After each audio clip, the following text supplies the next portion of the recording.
ओम श्री परमात्मने नमः। ओम नमः शिवाय। आप सुन रहे हैं शिव पुराण बिंदेश्वर संहिता से अध्याय 7 की पावन कथा। आज की कथा में हम सुन रहे हैं देश, काल, पात्र और दान आदि का विचार, पृथ्वी आदि से निर्मित देव प्रतिमाओं के पूजन की विधि, उनके लिए नैवेद्य का विचार, पूजन के विभिन्न उपचारों का फल, विशेष मास, वार, तिथि एवं नक्षत्रों के योग में पूजन का विशेष फल तथा लिंग के वैज्ञानिक स्वरूप का विवेचन। ऋषियों ने सूत जी से कहा कि समस्त पदार्थों के ज्ञाताओं में हे श्रेष्ठ सूत जी, अब आप कर्मशः देश, काल आदि का वर्णन करें।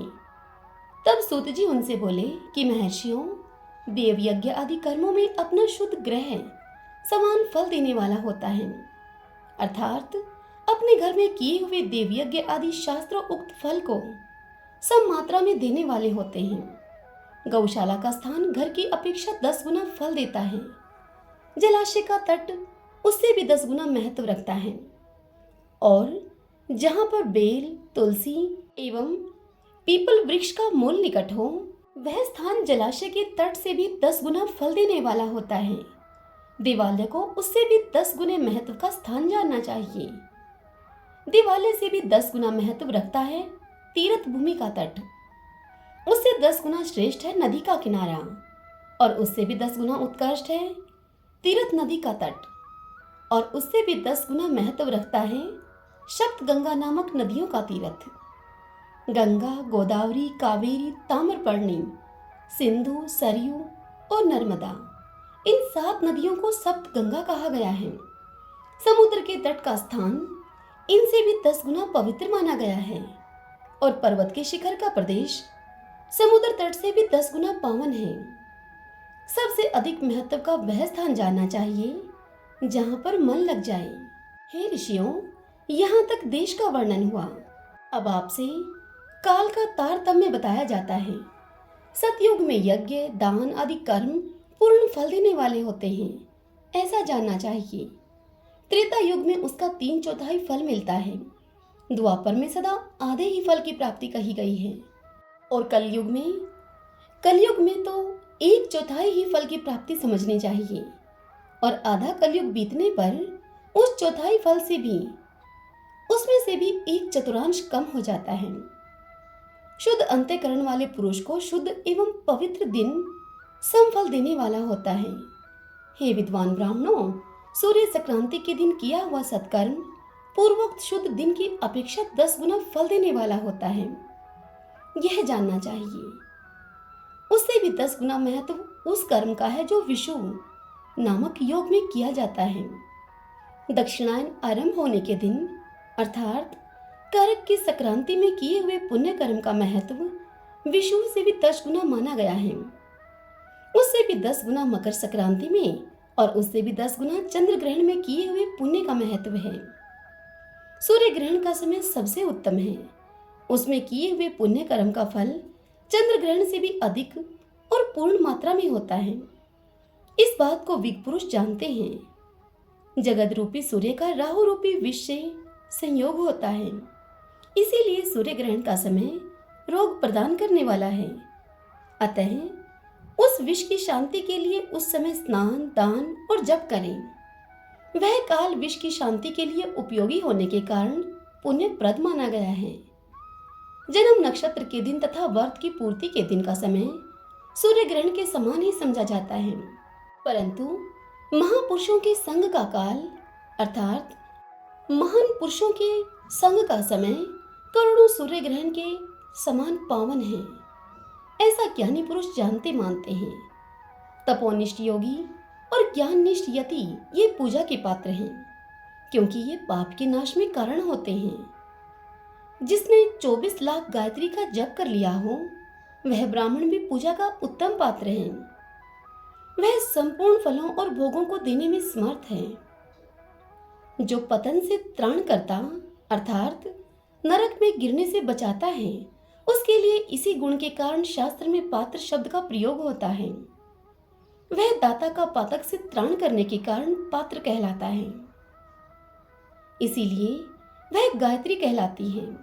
जैसे इस लोक में जो धनहीन है वह दूसरे को धन कभी नहीं देता, जो यहाँ धनवान है वह दूसरे को धन दे सकता है। उसी तरह जो स्वयं शुद्ध और पवित्र आत्मा है वही दूसरे मनुष्यों का त्राण या उद्धार कर सकता है। जो गायत्री का जप करके शुद्ध हो गया है वही शुद्ध ब्राह्मण कहलाता है। इसीलिए दान, जप, होम और पूजा सभी कर्मों के लिए वही शुद्ध पात्र है। ऐसा ब्राह्मण ही दान तथा रक्षा करने की पात्रता रखता है। स्त्री हो या पुरुष, जो भी भूखा हो वही अन्नदान का पात्र है। जिसको जिस वस्तु की इच्छा हो उसे वह वस्तु बिना मांगे ही दे दी जाए तो दाता को उस दान का पूरा पूरा फल प्राप्त होता है। ऐसी महर्षियों की मान्यता है। जो सवाल या याचना करने के बाद दिया गया हो वह दान आधा ही फल देने वाला बताया गया है। अपने सेवक को दिया हुआ दान 1/4 फल देने वाला होता है। हे विप्रवरों, जो जाति मात्र से ब्राह्मण है और दीनता पूर्ण व्रति से जीवन बिताता है उसे दिया हुआ धन का दान दाता को इस भूतल पर 10 वर्षों तक भोग प्रदान करने वाला होता है। वही दान यदि वेदवता ब्राह्मण को दिया जाए तो वह स्वर्गलोक में देवताओं के वर्ष से 10 वर्षों तक दिव्य भोग देने वाला होता है। शील और उच्च वृत्ति से लाया हुआ और गुरु दक्षिणा में प्राप्त हुआ अंधन शुद्र द्रव्य कहलाता है। उसका दान दाता को पूर्ण फल देने वाला बताया गया है। क्षत्रियों का शौर्य से कमाया हुआ, वैश्यों का व्यापार से आया हुआ और शूद्रों का सेवावर्ती से प्राप्त किया हुआ धन भी उत्तम द्रव्य कहलाता है। धर्म की इच्छा रखने वाली स्त्रियों को जो धन पिता एवं पति से मिला हुआ हो उनके लिए वही उत्तम द्रव्य है। गौ आदि 12 वस्तुओं का चैत्र आदि 12 महीनों में कर्मशः दान करना चाहिए। गौ, भूमि, तिल, स्वर्ण, घी, वस्त्र, धान्य, गुड़, चांदी, नमक, कोहड़ा और कन्या, ये ही वे 12 वस्तुएं हैं। इनमें गौदान से कायिक, वाचिक और मानसिक पापों का निवारण तथा कायिक आदि पुण्य कर्मों की पुष्टि होती है। हे ब्राह्मणों, भूमि का दान इहलोक और परलोक में प्रतिष्ठा की प्राप्ति कराने वाला है। तिल का दान बलवर्धक एवं मृत्यु का निवारक होता है। स्वर्ण का दान जठर अग्नि को बढ़ाने वाला तथा वीर्यदायक है। घी का दान पुष्टिकारक होता है। वस्त्र का दान आयु की वृद्धि कराने वाला है, ऐसा जानना चाहिए। धान्य का दान अन्न धन की समृद्धि में कारण होता है। गुड़ का दान मधुर भोजन की प्राप्ति कराने वाला होता है। चांदी के दान से वीर्य की वृद्धि होती है। लवण का दान षड्रस भोजन की प्राप्ति कराता है। सब प्रकार का दान सारी समृद्धि की सिद्धि के लिए होता है। वेग पुरुष कुष्मांड के दान को पुष्टिदायक मानते हैं। कन्या का दान आजीवन भोग देने वाला कहा गया है। हे ब्राह्मणों, वह लोक और परलोक में भी संपूर्ण भोगों की प्राप्ति कराने वाला है। विद्वान पुरुष को चाहिए कि जिन वस्तुओं से श्रवण आदि इंद्रियों की तृप्ति होती है उनका सदा दान करें।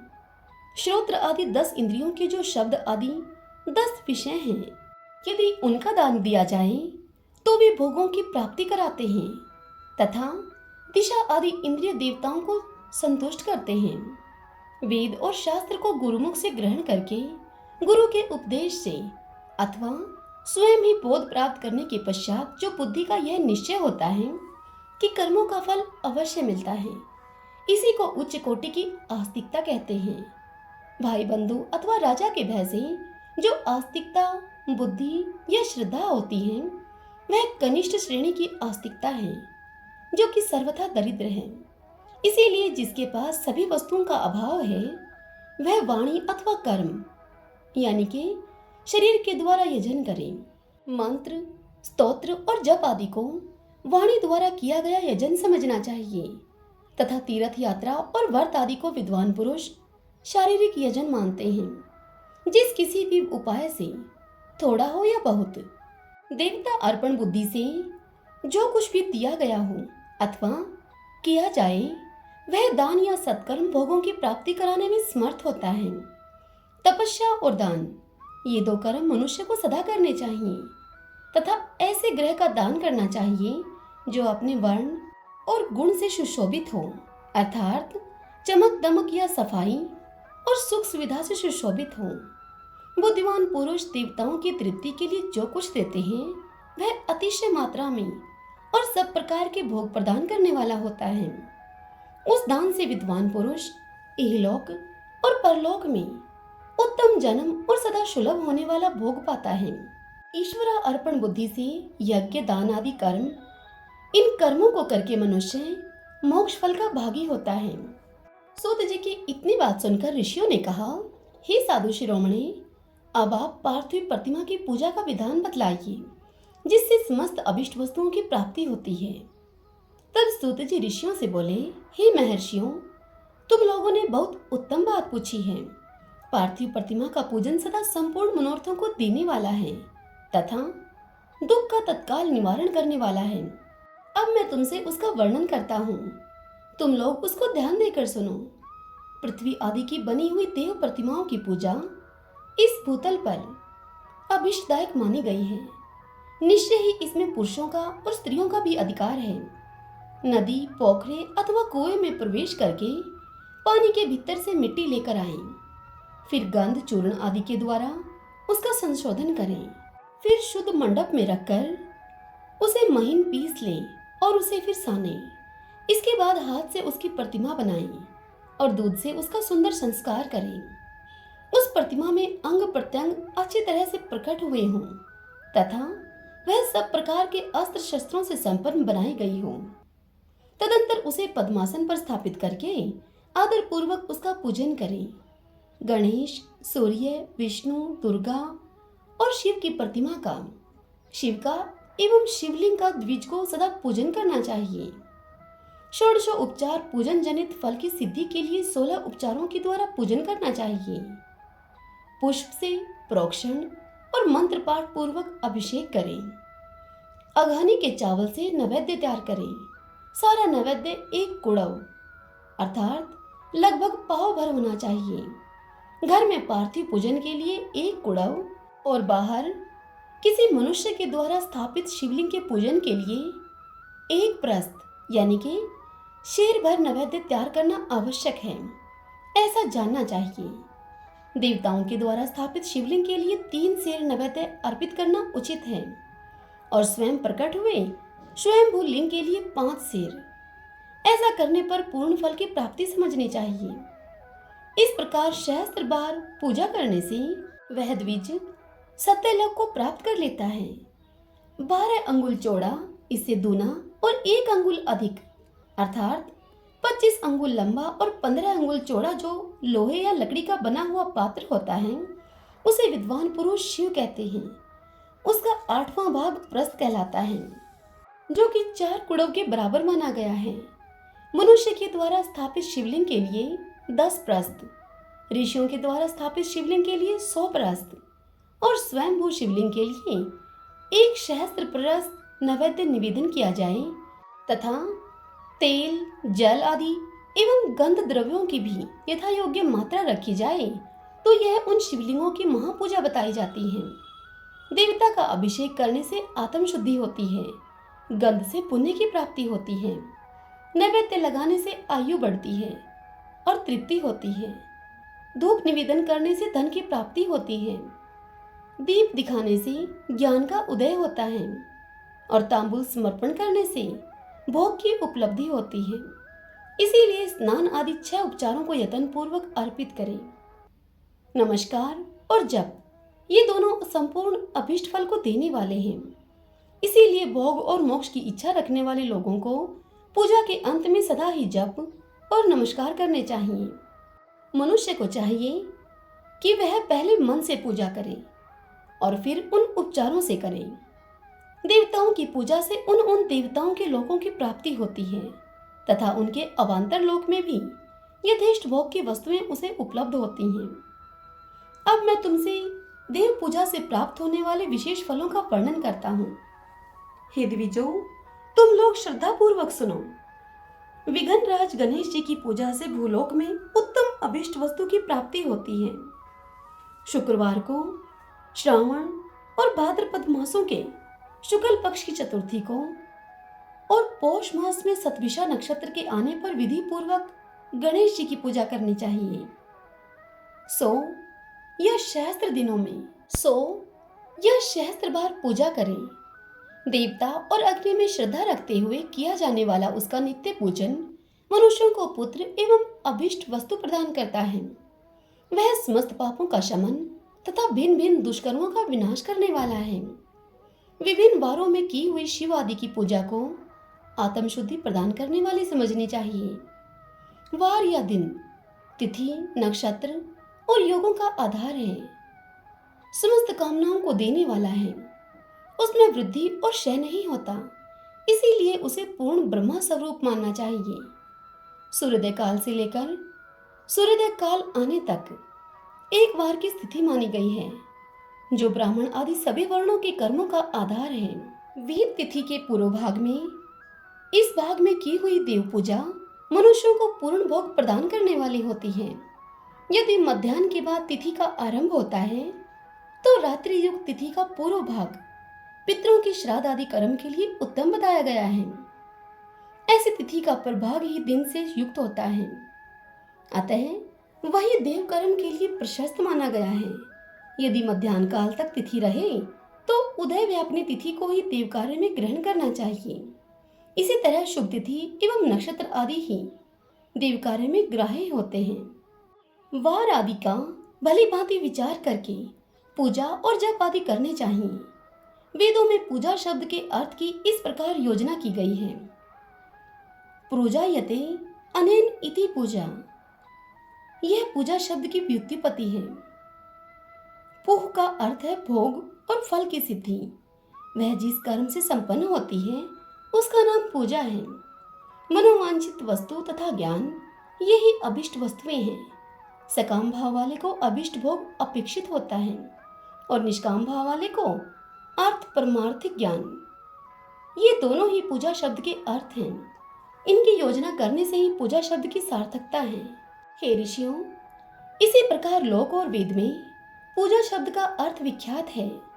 नित्य और नैमित्तिक कर्म कालांतर में फल देते हैं, किंतु काम्य कर्म का यदि भलीभांति अनुष्ठान हुआ हो तो वह तत्काल फलद होता है। प्रतिदिन एक पक्ष, एक मास और एक वर्ष तक लगातार पूजन करने से उन कर्मों के फल की प्राप्ति होती है और उनसे वैसे ही पापों का कर्मशः क्षय होता है। प्रत्येक मास के कृष्ण पक्ष की चतुर्थी तिथि को की हुई महागणपति की पूजा एक पक्ष के पापों का नाश करने वाली और एक पक्ष तक उत्तम भोग रूपी फल देने वाली होती है। चैत्र मास में चतुर्थी को की हुई पूजा एक मास तक के किए गए पूजन का फल देने वाली होती है। और जब सूर्य सिंह राशि पर स्थित हो उस समय भाद्रपद मास की चतुर्थी को की हुई गणेश जी की पूजा एक वर्ष तक मनोवांछित भोग प्रदान करती है, ऐसा जानना चाहिए। श्रावण मास के रविवार को हस्त्र नक्षत्र से युक्त सप्तमी तिथि को तथा माघ शुक्ला सप्तमी को भगवान सूर्य का पूजन करना चाहिए। ज्येष्ठ या भाद्रपद मासों के बुधवार को श्रावण नक्षत्र से युक्त द्वादशी तिथि को तथा केवल द्वादशी को भी किया गया भगवान विष्णु का पूजन अभीष्ट संपत्ति को देने वाला माना गया है। श्रावण मास में की जाने वाली श्रीहरि की पूजा अभीष्ट मनोरथ और आरोग्य प्रदान करने वाली होती है। अंगों एवं उपकरणों के सहित पूर्वोक्त गौ आदि 12 वस्तुओं का दान करने से जिस फल की प्राप्ति होती है उसी को द्वादशी तिथि में आराधना के द्वारा श्री विष्णु की तृप्ति करके मनुष्य प्राप्त कर लेता है। जो द्वादशी तिथि को भगवान विष्णु के 12 नामों के द्वारा 12 ब्राह्मणों का षोडशो उपचार पूजन करता है वह उनकी प्रसन्नता प्राप्त कर लेता है। इसी प्रकार संपूर्ण देवताओं के विभिन्न 12 नामों के द्वारा किया हुआ 12 ब्राह्मणों का पूजन उन देवताओं को प्रसन्न करने वाला होता है। कर्क की संक्रांति से युक्त श्रावण मास में नवमी तिथि को मृगशिरा नक्षत्र के योग में अंबिका का पूजन करें। माँ अंबिका संपूर्ण मनोवांछित भोगों और फलों को देने वाली हैं। ऐश्वर्य की इच्छा रखने वाले पुरुष को उस दिन अवश्य उनकी पूजा करनी चाहिए। अश्विन मास के शुक्ल पक्ष की नवमी तिथि संपूर्ण अभीष्ट फलों को देने वाली है। उसी मास के कृष्ण पक्ष की चतुर्दशी को यदि रविवार पड़ा हो तो उस दिन का महत्व विशेष बढ़ जाता है। उसके साथ ही यदि आद्रा और महाआद्रा यानी कि सूर्य संक्रांति से युक्त आद्रा का योग हो तो उक्त अवसरों पर की हुई शिव पूजा का विशेष महत्व माना गया है। माघ कृष्णा चतुर्दशी को की हुई शिव जी की पूजा संपूर्ण अभिष्ट फलों को देने वाली है। वह मनुष्यों की आयु को बढ़ाती है, मृत्यु कष्ट को दूर हटाती है और समस्त सिद्धियों की प्राप्ति कराती है। ज्येष्ठ मास में चतुर्दशी में यदि महाआद्रा का योग हो अथवा मार्गशीर्ष मास में किसी भी तिथि को यदि आद्रा नक्षत्र हो तो उस अवसर पर विभिन्न वस्तुओं की बनी हुई मूर्ति के रूप में शिव जी की जो 16 उपचारों से पूजा करता है उस पुण्य आत्मा के चरणों का दर्शन करना चाहिए। भगवान शिव की पूजा मनुष्यों को भोग और मोक्ष देने वाली है, ऐसा जानना चाहिए। कार्तिक मास में प्रत्येक वार और तिथि आदि में महादेव जी की पूजा का विशेष महत्व है। कार्तिक मास आने पर विद्वान पुरुष दान, तप, होम, जप और नियम आदि के द्वारा समस्त देवताओं का षोडशोपचार से पूजन करें। उस पूजन में देव प्रतिमा, ब्राह्मण तथा मंत्रों का उपयोग आवश्यक है। ब्राह्मण को भोजन कराने से भी वह पूजन कर्म संपन्न होता है। पूजा करने वाले को चाहिए कि वह कामनाओं को त्याग कर पीड़ा रहित होकर शांत होकर देव आराधना में तत्पर रहे। कार्तिक मास में देवताओं का यजन पूजन समस्त भोगों को देने वाला, व्याधियों को हर लेने वाला तथा भूतों और ग्रहों का विनाश करने वाला है। कार्तिक मास के रविवार को भगवान सूर्य की पूजा करने और तेल तथा सूती वस्त्र देने से मनुष्य के कोढ़ आदि रोगों का नाश होता है। हरर, काली मिर्च, वस्त्र और खीरा आदि का दान तथा ब्राह्मणों की प्रतिष्ठा करने से क्षय के रोग का नाश होता है। दीप और सरसों के दान से मिर्गी का रोग मिट जाता है। कृत्तिका नक्षत्र से युक्त सोमवार को किया हुआ शिव जी का पूजन मनुष्य के महान दारिद्र्य को मिटाने वाला और संपूर्ण संपत्तियों को देने वाला है। घर की आवश्यक सामग्रियों के साथ ग्रह और क्षेत्र आदि का दान करने से भी उक्त फल की प्राप्ति होती है। कृत्तिका युक्त मंगलवारों को श्री स्कंद का पूजन करने से तथा दीपक एवं घंटा आदि का दान देने से मनुष्य को शीघ्र ही वाक सिद्धि प्राप्त हो जाती है। उसके मुंह से निकली हुई हर एक बात सत्य होती है। कृत्तिका युक्त बुधवारों को किया हुआ श्री विष्णु का यजन और दही भात का दान मनुष्यों को उत्तम संतान की प्राप्ति कराने वाला होता है।